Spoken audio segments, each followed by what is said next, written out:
One of the questions that I get and I see people ask online all the time is, how can I get my website to perform better for my business in terms of generating leads and sales?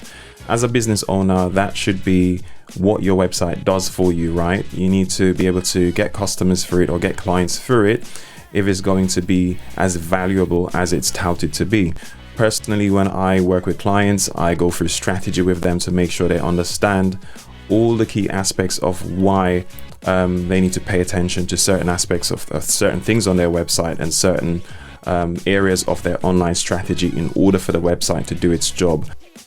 Now, there are a number of reasons as to why your website might not be performing at its best in terms of delivering results for your business. Unless you sit back and actually assess these things, you won't be able to really tell, or unless someone looks at it for you. Now, what I'm going to do is I'm going to cover several aspects for you in this episode as well as in upcoming episodes, so you can actually self-assess and see what you can actually do differently, what you can implement or change to actually help your chances of your website bringing in those leads for you and those clients for you. Now, I've put together everything in a handy checklist that you can actually download right now on my website for free. You can find it on marlonmcpherson.com/profitable website.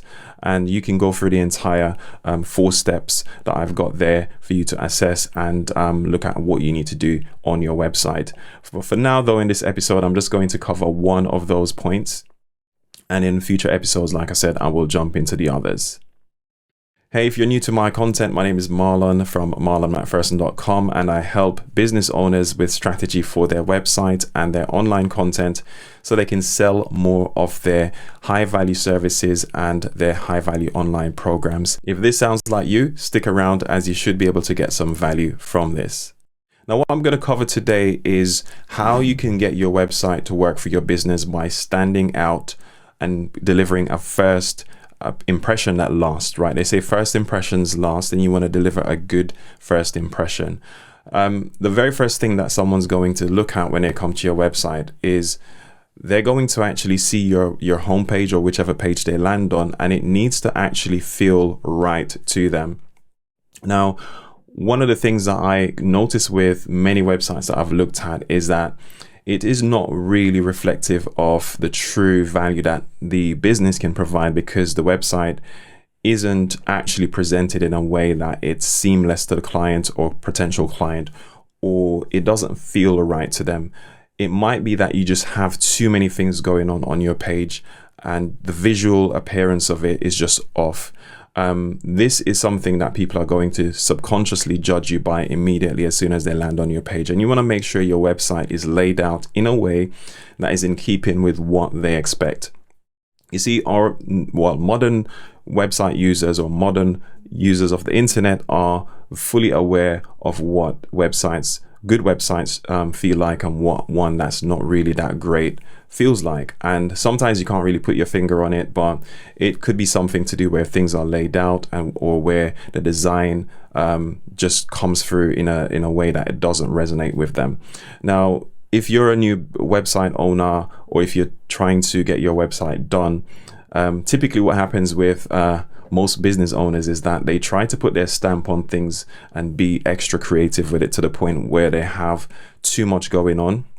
They want to put in all these flashy bells and whistles typically, or they want to just do things so drastically different that they can stand out in their minds. But in terms of how it comes across to their potential client or customer, it feels very different to them. Sometimes they can't even navigate the site properly, or things get in the way of them getting to what they need, which is really your goal is for them to be able to convert into a lead, whether this is clicking a button to join your email list or to contact you with a contact form or some other action. You should have one main action that they need to take. And if you're putting these barriers in place by changing the layout of what the standard is for your category of websites. So for example, if you're a service-based business, which is primarily who I help, there is a standard way of doing a service-based website that people come to expect. So if you go completely different in terms of the direction that you take, if you go off in a completely different direction with how you want to lay things out,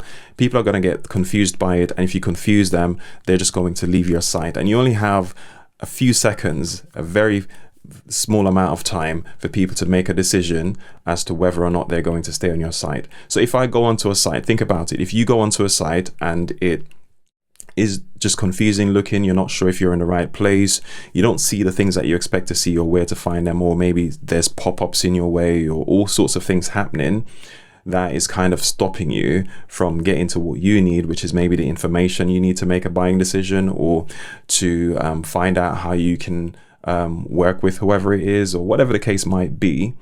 You're just going to leave and go to another site, because the fact is there are so many sites that you might be looking at that point, because you're in research mode and you just don't have time to mess about and to actually go through the hoops of trying to figure out how to get the information that you need. So the user experience is important, and keeping it clean and simple is the most important thing that I would say to you. So rather than having too many things on your page, like too many images or too many things flying in from the side, or this nice effect that you think is cool but it's actually not delivering any value or not really drawing them towards the action that they need to take, you need to think about eliminating all of these unnecessary things and streamline your website. People expect the navigation to be at the top. They want to have it in its familiar location. They expect the logo to be on the left typically, and the navigation towards the right on a page.